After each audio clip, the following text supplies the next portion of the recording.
Bismillahirrahmanirrahim. Assalamualaikum warahmatullahi wabarakatuh.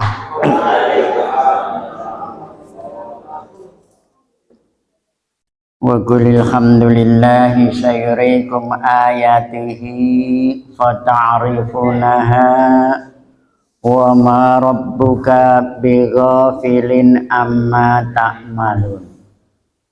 Asyhadu an la ilaha illallah wa asyhadu anna Muhammadur Rasulullah.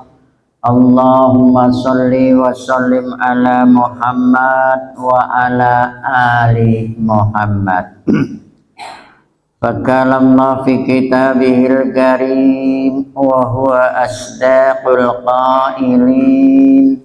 Subhanaka la ilma lana illa ma 'allamtana innaka antal alimul hakim.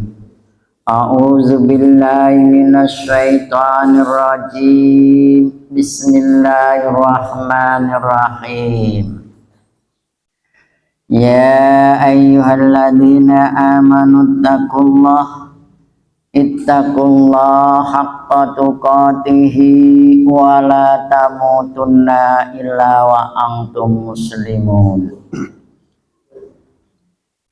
Bapak Ibu yang saya hormati, senantiasa kita persembahkan puji dan syukur kehadirat Allah Subhanahu wa Ta'ala yang hingga malam hari ini Allah masih berkenan memberikan kesempatan kepada kita semuanya, khususnya kesempatan hidup, sehat, dan beriman, sehingga kita bisa beraktivitas dalam rangka ibadah kepada Allah.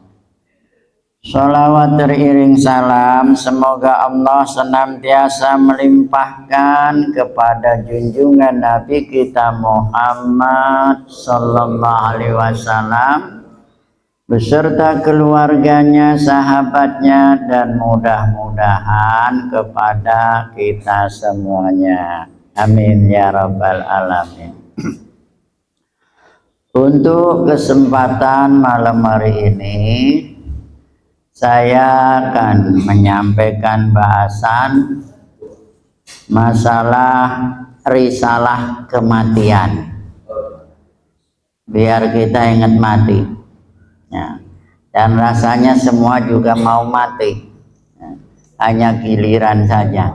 Nunggu. Pasangan mati adalah hidup, yang artinya kalau takut mati jangan hidup. Kalau terlanjur hidup, harus berani mati.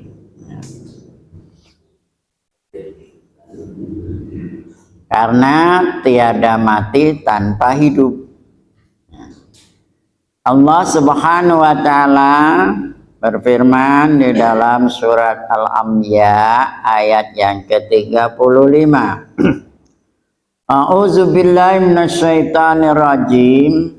Kullu nafsin dha'iqatul maut wa nabluukum bisyarri wal khairi fitnah wa ilaina turja'un. Tiap-tiap yang berjiwa akan merasakan mati.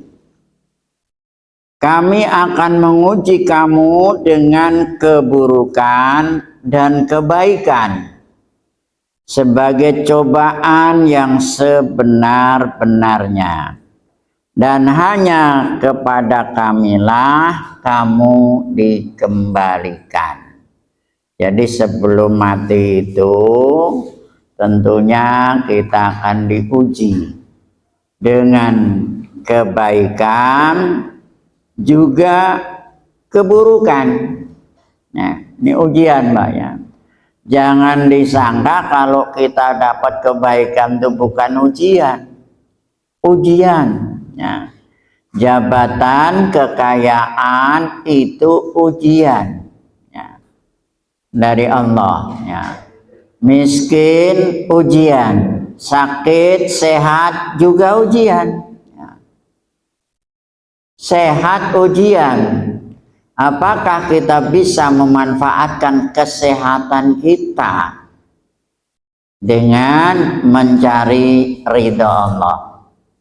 Nah ini ya, kalau sehat saja nggak mau ya mencari ridha Allah, nah apalagi sakit.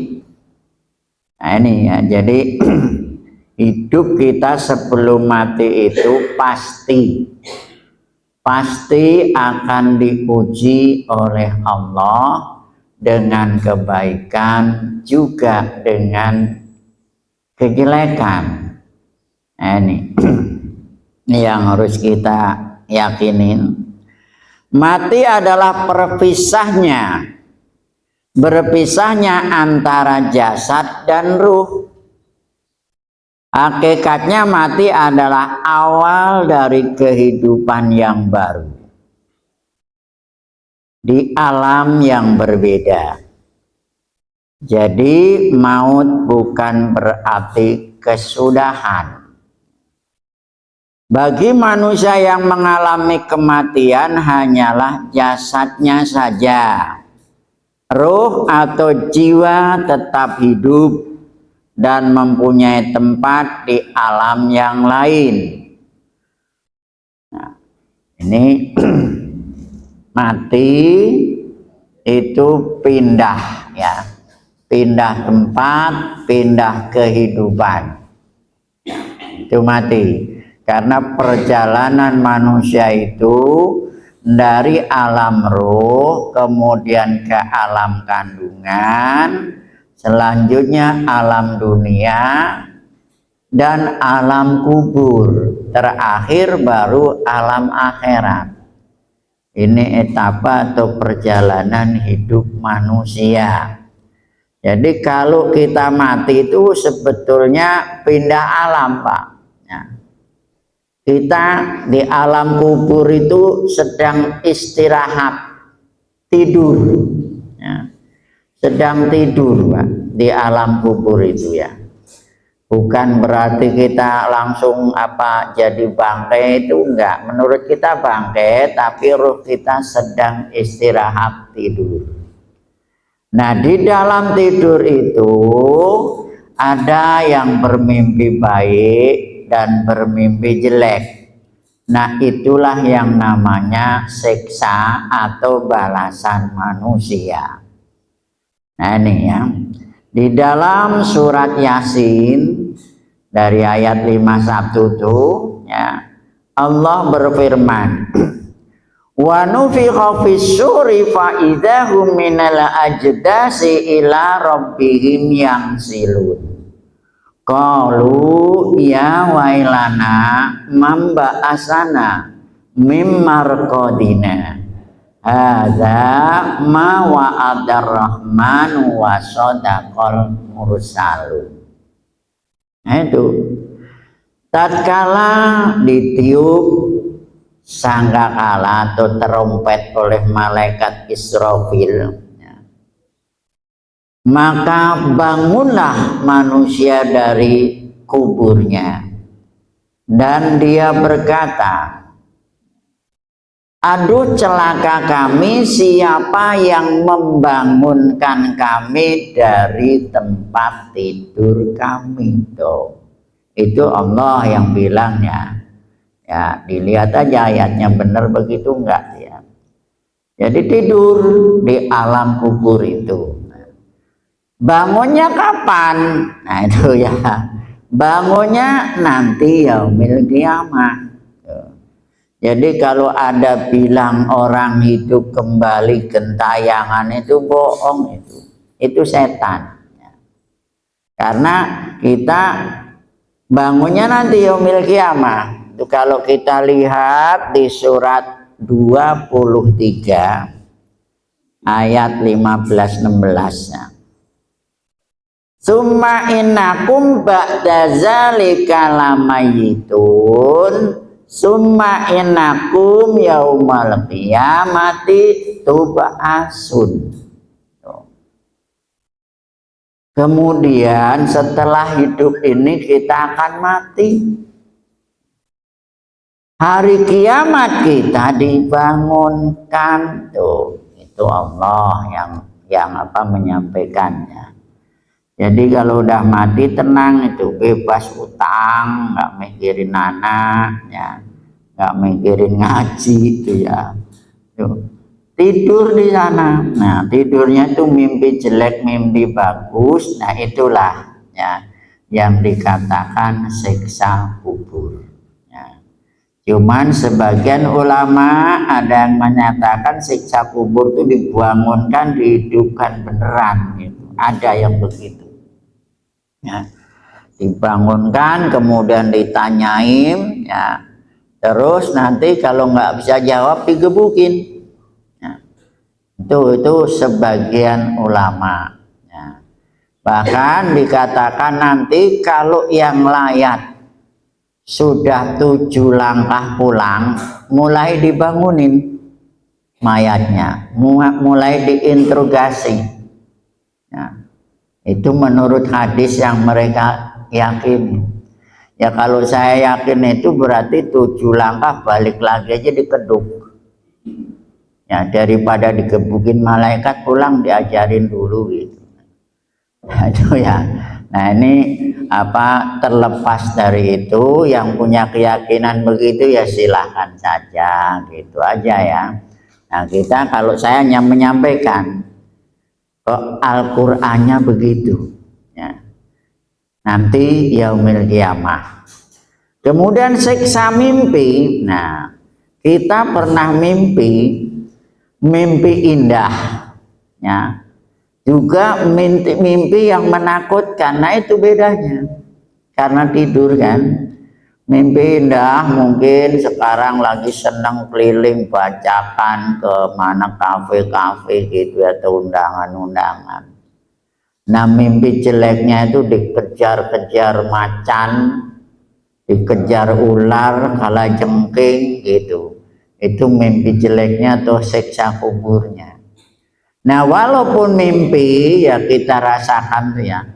Bagaimana kalau kita sedang dikejar-kejar orang mau dibacoknya? Kan rasanya wakutnya kayak apa? Apalagi yang ngejar tuh harimau yang segede gajah Lampung ya.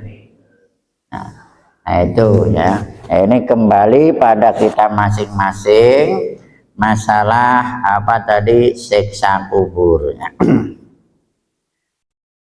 Bapak Ibu yang saya hormati, kemudian ruh kita, ya kalau tidur itu kan yang megang Allah Pak. Jangankan tidur, sedang hidup ini roh kita yang mengendalikan Allah. Makanya orang tidur itu bagian dari mati. Kalau orang wetan bilang itu bunganya mati. Itu tidur.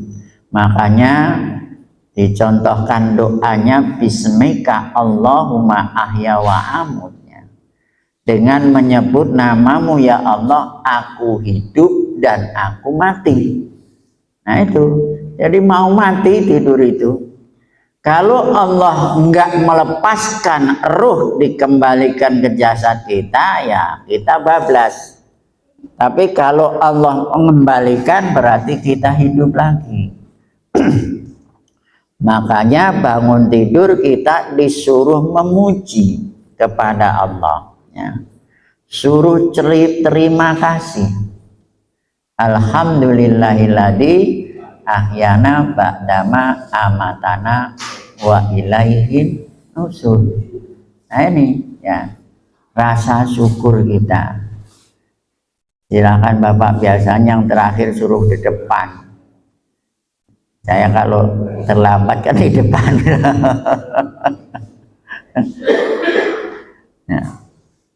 Nah ini ya, kita tidak memasalahkan ruh. karena ruh urusan Allah ya, kita nggak boleh bahas ruhnya kayak apa gitu, enggak ya.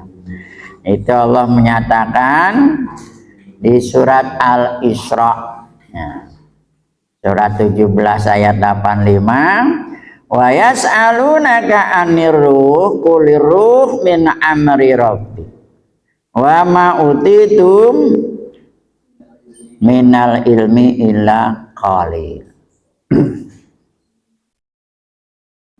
Dan mereka bertanya kepadamu tentang ruh, katakanlah ruh itu termasuk urusan Allah atau Tuhanmu, dan tidaklah kamu diberi pengetahuan melainkan sedikit.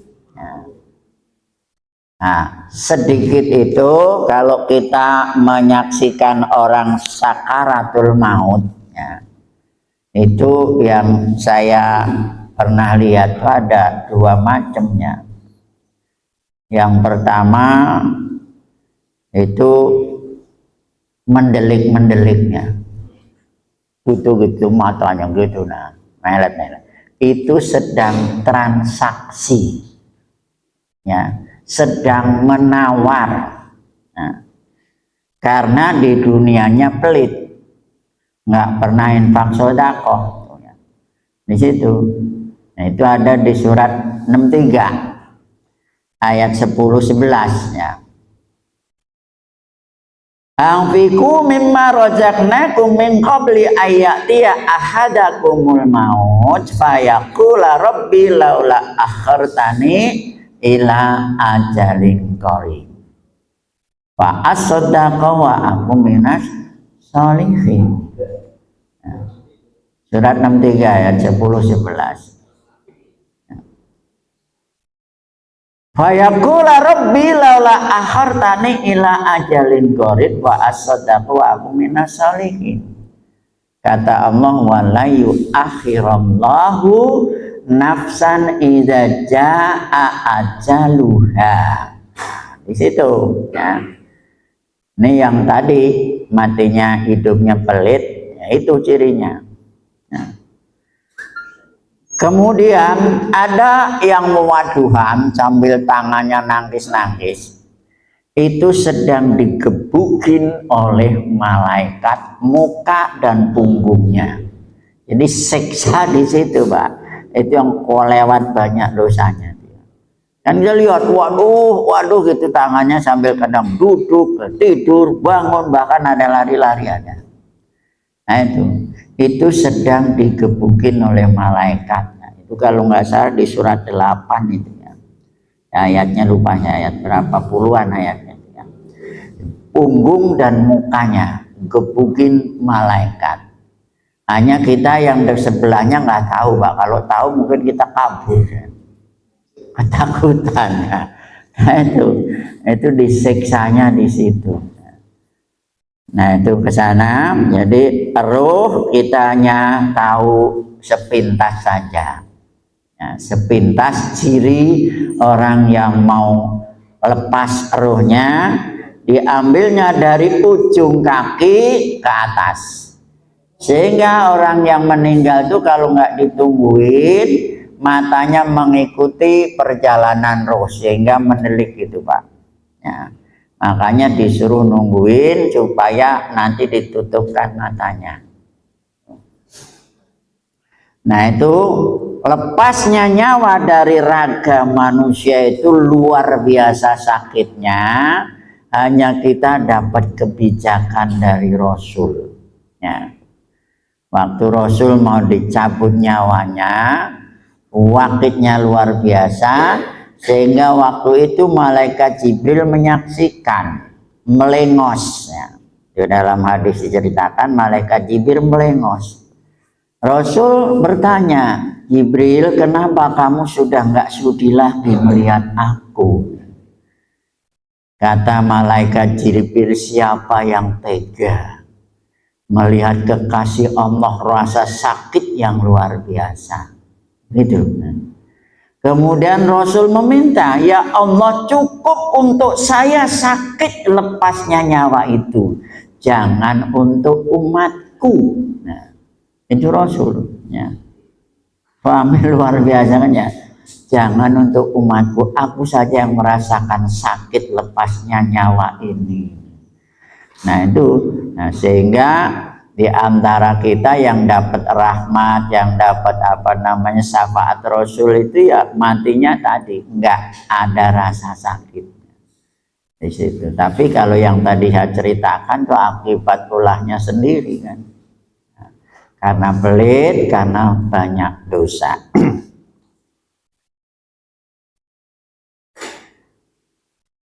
Selanjutnya mati atau maut adalah kembali ke asal semula.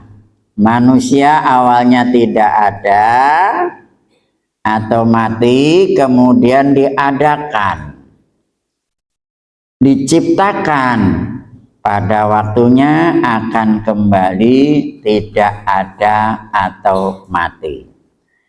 Nah ini ada di surat Fatir ayat 11.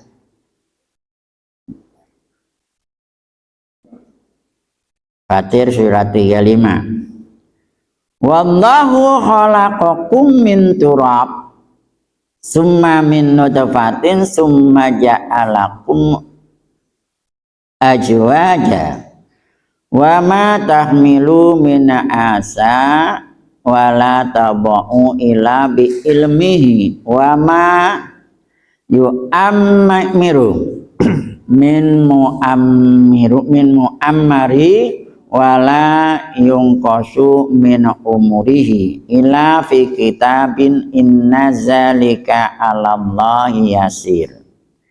Dan Allah menciptakan kamu dari tanah, kemudian dari air mani, kemudian Dia menjadikan kamu berpasang-pasangan laki-laki dan perempuan. Dan tidak ada seorang pun ya, atau tidak ada seorang perempuan pun mengandung dan tidak pula melahirkan melainkan dengan sepengetahuan Allah. Dan sekali-kali tidak dipanjangkan umur seorang yang berumur panjang dan tidak pula dikurangi umurnya melainkan sudah ditetapkan dalam kitab atau di Lauhil Mahfuz. Sesungguhnya yang demikian itu bagi Allah adalah mudah. Nah ini ya, manusia diciptakan dari tanah.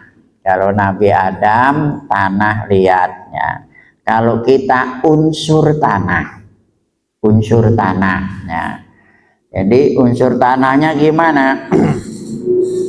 Kita menanam entah buah apa, mangga apa padi, kemudian biar subur ya kan dipupuk. Pupuk yang paling bagus pupuk apa Pak? Pupuk kandang yang paling bagus ya.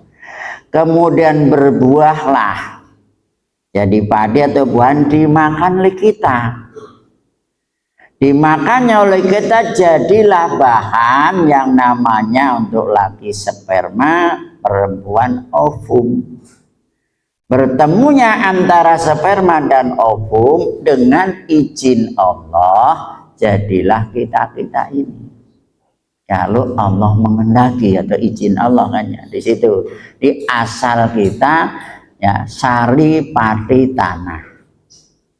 Makanya kalau kita ingat manusia nggak harus sombong Pak.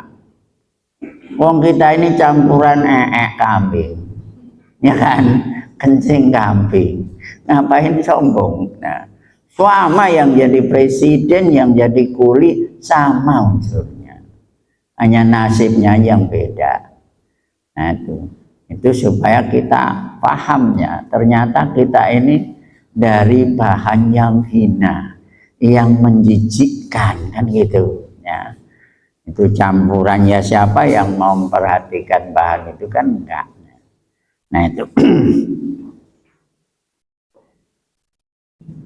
yang menjodohkan laki dan perempuan, yang menjodohkan Allah Pak.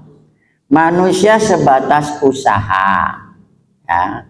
Kalau kita lihat di surat Yasin ayat 36 ya. Subhanalladzi khalaqal azwaja kullaha mimma tumbitul ardu wa min anfusihim wa mimma la ya'lamun. Maha suci Allah yang telah menjodohkan apa-apa yang ada di bumi ini, termasuk kamu, nah termasuk kita yang menjodohkan Allah, dan yang belum kamu ketahui itu yang nggak kita ketahui, jodohnya binatang yang dalam tanah ya, bisa berkembang biak itu karena Allah. Nah itu pernyataan Allah. Kita hanya sebatas usaha, karena pernah terjadi juga sudah nyebar undangan ya, batal nikahnya pernah ya kan gitu, karena Allah belum menentukan di situ di sana. Jadi kita masuk kita, kemudian menjadikan perempuan hamil melahirkan juga yang mandul itu atas izin Allah. Kenyataannya banyak yang sudah nikah puluhan tahun kadang nggak hamil-hamil ya. Kadang yang baru setahun sudah hamil. Yang jeleknya baru nikah sudah hamil. Ini yang nggak benar ya. Ini jadi pelajaran bagi kita, khususnya kaum ibu, jangan suka mengatain atau mengatakan perempuan yang nggak pernah hamil. Jangan, ya, dibilangnya kamu nggak dipercaya sama Allah. Jangan. Ya. Karena istri Rasul dari ke-13 istri itu yang pernah hamil hanya dua, ya. Yaitu Bunda Maria Qibtiyah dengan Bunda Khadijah. Yang lainnya termasuk Aisyah yang nikahnya gadis enggak hamil. Di situ. Tapi istri Rasul semuanya masuk surga. Nah, di sini ya, semua istri-istri Rasul masuk surga walaupun belum pernah melahirkan. Nah, jadi kita nggak boleh mengatakan ngejek pada orang yang nggak pernah hamil. Jangan ya. Karena jelas yang membuat hamil Allah. Walaupun nggak ada suami, dulu Bunda Maryam hamil melahirkan Isa, tapi nggak ada Maryam sekarang, nggak ada, hanya satu itu Maryamnya yang hamil tanpa suami. Kalau Maryam modern ya nggak jelas ya. Nah itu ya. Nah ini jelas ya. Ada yang dipanjangkan umurnya, ada yang pendek umurnya. Nah ini juga pelajaran bagi kita. Jangan sampai ada penyesalan seandainya di antara keluarga kita ini duluan kembali ke pangkuan Allah. Masih muda, kok yang tua masih hidup. Nah, ya termasuk saya. Mungkin di sini yang paling tua Pak Haji Saleh ya. Keduanya saya masih hidup. Tapi anak saya yang nomor 3 2 tahun meninggal. Nah itu memang udah kehendak Allah, dipanjangkan pendek umur itu urusan Allah ya. Tanpa harus kita menyalahkan COVID. Nah, kemarin kan nyalain COVID ya, gara-gara COVID tuh mati. Nah, enggak, bukan, kontraknya emang habis, jatahnya segitu ya, nggak bisa diperpanjang. Wong yang nggak vaksin aja masih hidup ada. Ya alhamdulillah izin Allah saya dikasih kesempatan umur panjang ya. Karena walaupun panjang tapi masih muda saya Pak kalau dibalik. Kalau dibalik saya kan 17. Nah, muda kan. Nah itu ini Allah yang mengendaki. Nah hanya prediksi Rasul 60 sampai 70. Jarang yang lebih dari itu. Nah, itu prediksi, Pak. Cuman Rasul wanti-wanti berpesan pada kita, kalau kamu ada atau hidup di pagi hari, jangan harap sampai sore hari. Kalau kamu ada hidup di sore hari, jangan berharap sampai pagi hari.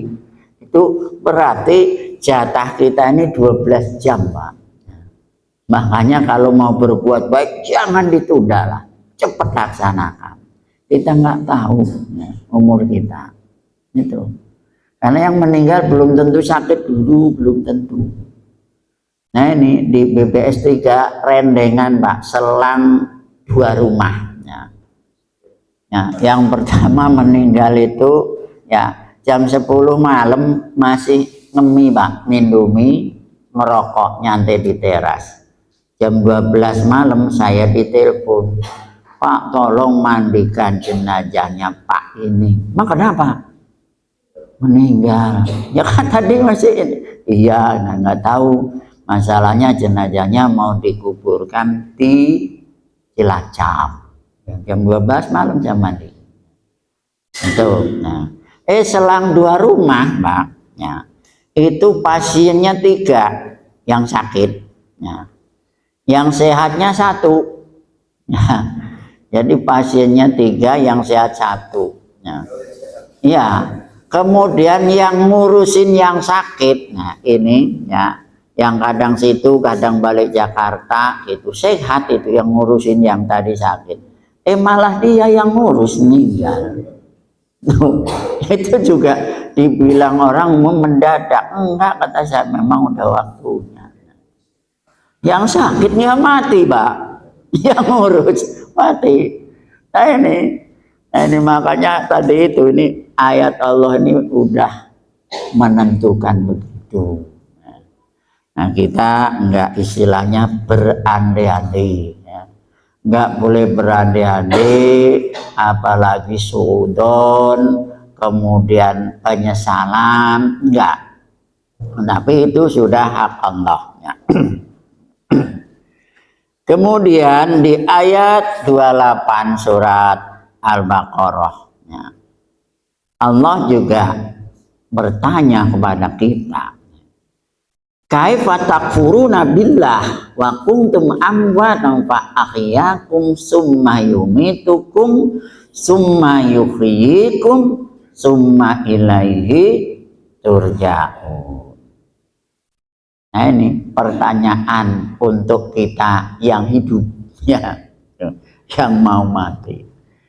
Mengapa kamu kafir kepada Allah? Ya, padahal kamu itu tadinya nggak ada alias mati.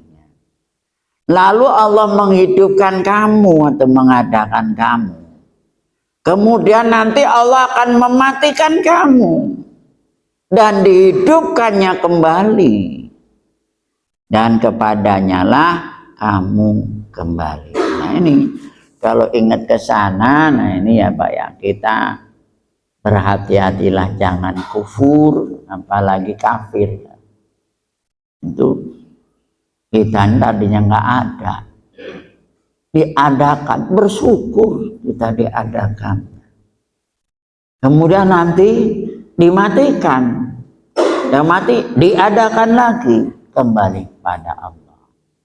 Nah ini bekal kita untuk diri kita selagi kita hidup ini, seyogianya ya ingatlah ya, untuk mensyukuri nikmat Allah kita diberi kehidupan. Selanjutnya mati atau maut adalah pengecekan amal. Ya. Jadi orang mati itu pengecekan amal, Pak. Ya. Supaya apa? Supaya yang hidup ini berhati-hati. Kalau yang jelas sudah mati kan hanya nunggu doa. Nah ini pengecekan amal, jangan sampai penyesalan seperti tadi.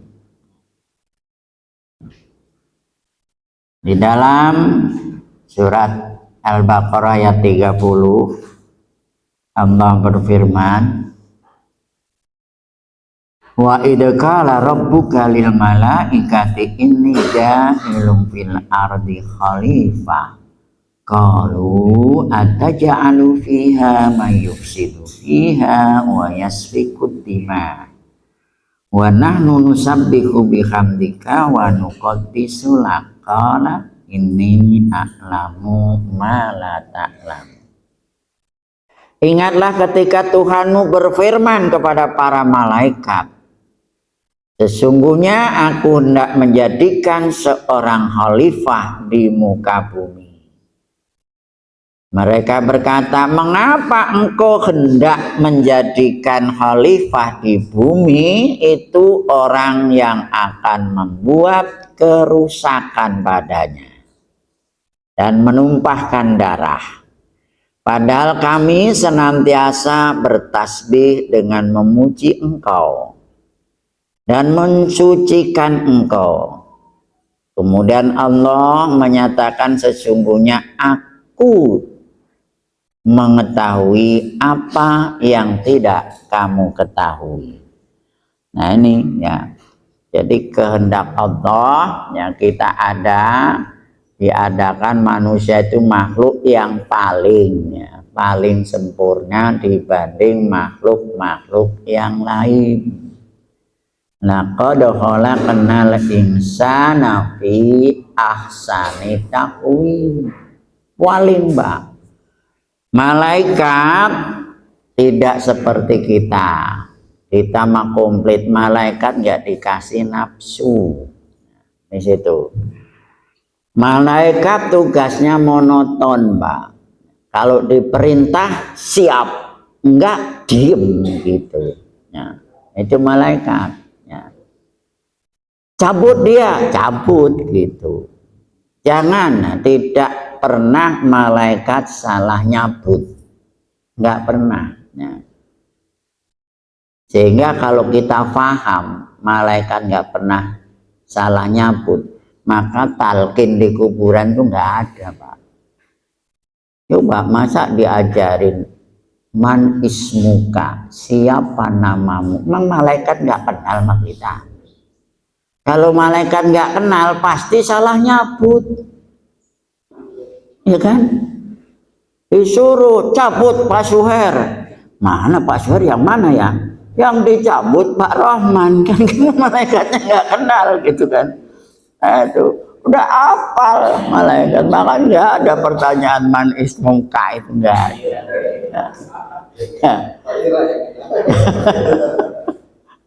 Yang ada nanti ya setelah bangun tadi summa innakum ba'da dzalika lamayitun, kata Rasul ya, tidak akan melangkah kedua telapak kaki manusia sebelum ditanya 4 hal. Itu sahih. Nah, tanya 4 hal nanti bangun dari kubur tuh ya. Wawalam pertanyaannya gimana, atau sudah rekaman langsung nggak? Wawalam itu mah ya, nggak mungkin lah kalau satu-satu ditanyain. Lama amat gitu ya. Apa yang ditanya 4 hal? Pertama, untuk apa umurmu dihabiskan? Yang kedua, untuk apa masa mudamu dimanfaatkan?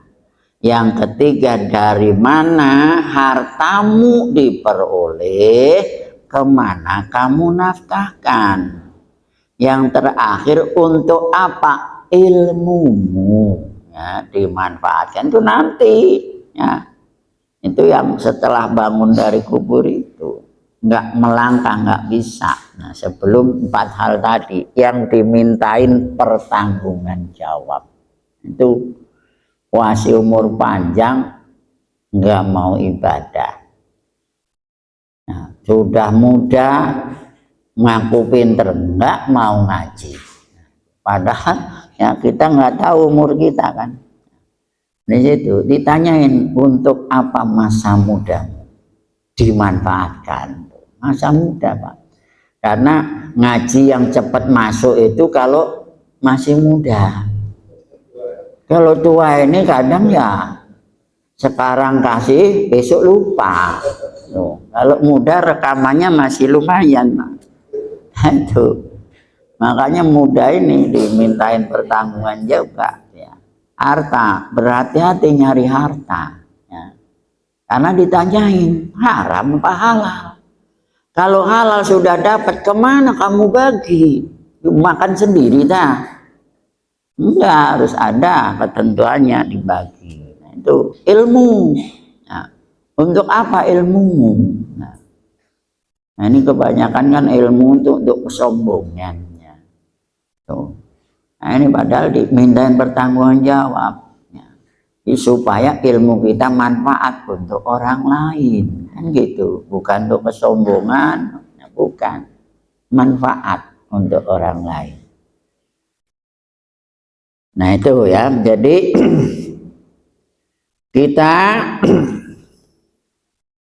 diciptakan Allah makhluk yang paling sempurna, namun ya kalau kita tidak mau apa yang diperintahkan Allah akan dikembalikan kepada makhluk yang serendah-rendahnya.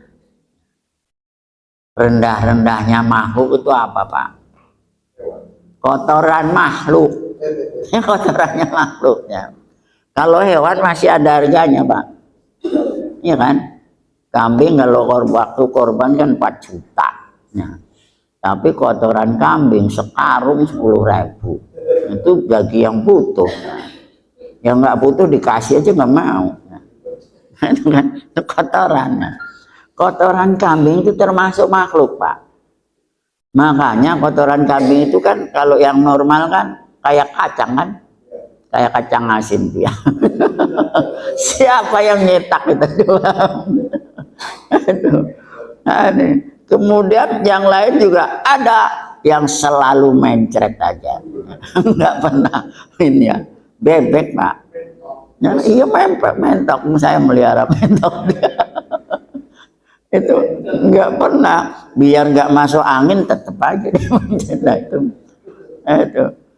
Nah ini makhluk dikembalikan serendah-rendahnya makhluk di situ. Udah itu bener-bener apa namanya serendah-rendahnya makhluk di situ. Itu juga di surat 7 ya, 179 ya, iya kan? Walaqad darokna li jahannama katsiran minal jin wal insi lahum qulubun la yafqahuna biha wa lahum a'yunun la yubsiruna biha wa lahum adzanun la yasma'una biha ulaika kal an'am bal hum adall. Itu jadi mereka itu seperti binatang ternak, bahkan lebih hina dari binatang ternak. Nah, ini paling sempurna manusia dibanding malaikat, dibanding setan ya. Setan nggak dikasih petunjuk, nggak dikasih hidayah, Pak. Sehingga nggak ada setan yang mengikuti perintah Allah. Nah, itu sebagian aja jin itu ya. Nah itu ya ada jin itu ya. Jadi dia mengikuti petunjuk Allah. Di situ. Nah, itu ya. Nah, ini. Jadi apa paling mulia manusia. Tapi kalau kita enggak mengingat jati diri, kembali ke makhluk yang serendah-rendahnya. Manusia diciptakan oleh Allah dibekali panca indera supaya bisa melaksanakan tugasnya. Nah, dibekali panca indera ya, supaya bisa melaksanakan tugas. Nah, itu kita lihat di surat 16 ayat 78 tuh. Ya. Wallahu akhrajakum min butuni ummahatikum la ta'lamuna syai'a wa ja'ala lakumus sam'a wal absara wal afidah la'alakum tashkurun. Ini bekal indera mata, telinga, dan hati. Selagi kita bisa memanfaatkan, hidup nggak bakalan sengsara. Nggak bakal sengsara. Sarana sudah diberikan oleh Allah. Bumi luas. Ya. Di surat Al-Mulk-nya. Waladzi ja'ala lakumul ardo dalulan famsu fi manakibiha wa kulu mir rizqi wa ilaihi nusur. Ayat 15 kalau nggak salah ya. Surat 67. Nah, itu dialah Allah yang membuat bumi ini lunak supaya kamu bisa mencari rezeki. Nah, itu. Alias kita di bumi usaha apa saja bisa kalau kita mau. Di situ. Cuman ya manusia yang males, yang nggak bisa menggunakan tadi inderanya secara baik sempurna, nggak bisa. Sehingga yang ada cari yang mudah, modal pilok nyemprot keliling-keliling nyari duit.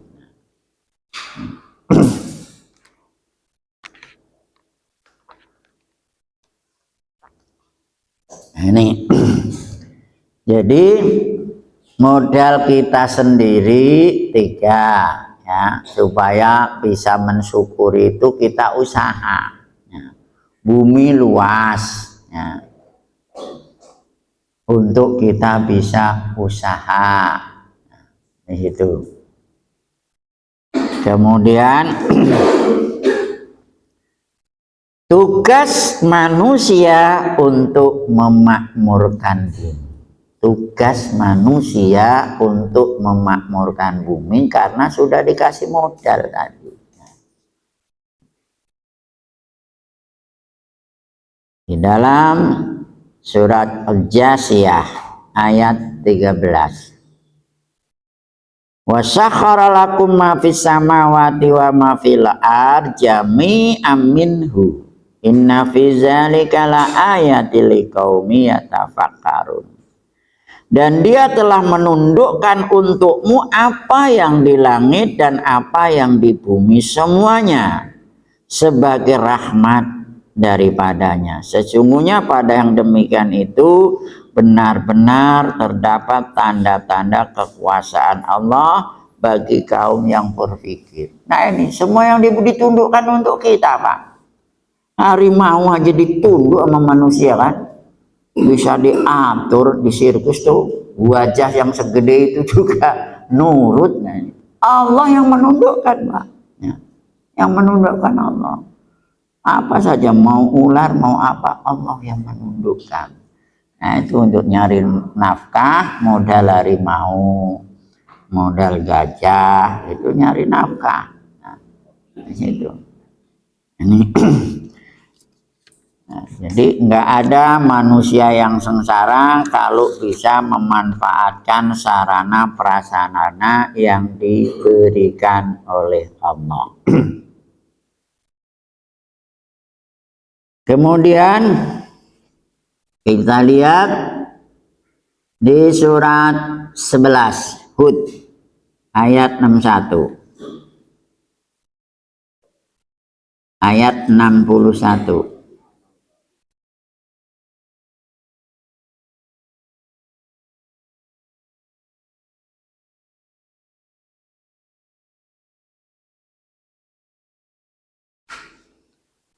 Wa ila samuda akhahum salihah qala ya qaumi ibudullah ma lakum min ilaihi ghairuhu wa ansakum minal ardi wa wastakmarukum fiha fastaghfiruhu summa tubu ilaihi inna rabbi qaribum mujib. Dan kepada Samud kami utus saudara mereka Saleh. Saleh berkata, wahai kaumku, sembahlah Allah, sekali-kali tidak ada bagimu Tuhan selain Dia. Dia telah menciptakan kamu dari bumi dan menjadikan kamu pemakmurnya. Karena itu mohonlah ampunannya, kemudian bertobatlah kepadanya. Sesungguhnya Tuhanku amat dekat rahmatnya, lagi memperkenakan doa hambanya. Nah ini kaum Samudnya, di situ ada Nabi Soleh. Nah ini awalnya ya sama model kaum Sabak ya, yang diberi negeri yang melimpah ruah ya, kaum Sabak. Nah tapi ingkar pada Allah, maka bendungannya dijebol oleh Allah, maka habislah sekampung itu. Nah itu yang tadinya makmur punya bendungan, seakhirnya kan irigasi, tanam subur makmur. Ingkar pada Allah, bendungannya dijebol. Nah ujungnya yaitu Allah memperingatkan di situ. Nah untuk kita juga jangan sampai kita yang sudah tahu dengan perintah aturan Allah, jangan mengingkarinya. Karena pasti Allah akan memberikan peringatan pada kita. Peringatan sebesar apapun untuk kita, entah bentuknya sakit, bentuknya harta, bentuk apa saja, itu Allah sudah mengukur. Nah, bahwa si A tak kasih begini dia mampu, itu sudah diukur dulu, Pak. Ya, diukur dulu sama Allah. Nah, nggak mungkin Allah menguji hambanya yang tidak mampu dengan ujiannya. Makanya ujian manusia kan berbeda-beda, Pak. Ya. Ada yang diuji dengan jabatan, ada dengan kekayaan, ada dengan anak, istri. Nah, itu ujian. Itu sesuai dengan kemampuannya. Nah itu Allah nyatakan di surat Al-Baqarah itu ya. La yukallifullah nafsan illa wus'aha. Ayat yang terakhir 286. La yukallifullahu nafsan illa wus'aha laha ma kasabat wa alaiha ma kasabat. Rabbana la tu'akhidna in nasina aw akhtana. Rabbana wa la tahmil alaina isran kama amalta walal ladina min qablina.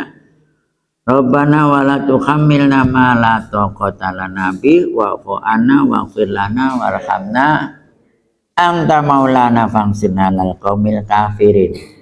Nah ini di wirid biasanya banyak yang hafal ayat ini ya. Allah tidak membebani seseorang melainkan sesuai dengan kesanggupannya. Ia mendapat pahala dari kebajikan yang diusahakannya, dan ia mendapat siksa dari kejahatan yang dikerjakannya. Mereka berdoa, ya Allah, ya Tuhan kami, jangan Engkau hukum kami jika kami lupa atau kami bersalah. Ya Tuhan kami, janganlah Engkau bebankan kepada kami beban yang berat sebagaimana Engkau bebankan kepada orang-orang sebelum kami. Ya Tuhan kami,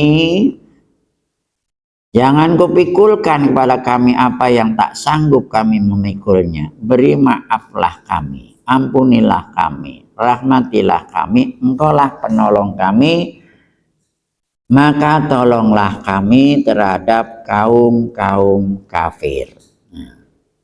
Nah ini dengan memahami ayat-ayat tersebut, apakah manusia mampu memperdayakan hidupnya menuju kemaslahatan atau sebaliknya senang berbuat maksiat. Mudah-mudahan nanti ada waktu yang lain kita lanjut, Pak. Ini dari makalah saya baru separuh ya. Ya. Cukup. Mohon maaf atas segala kekurangan kesalahan. Terima kasih atas perhatian dan kehadiran Bapak Ibu semuanya. Semoga Allah berkenan mencatat sebagai bagian dari amal ibadah kita.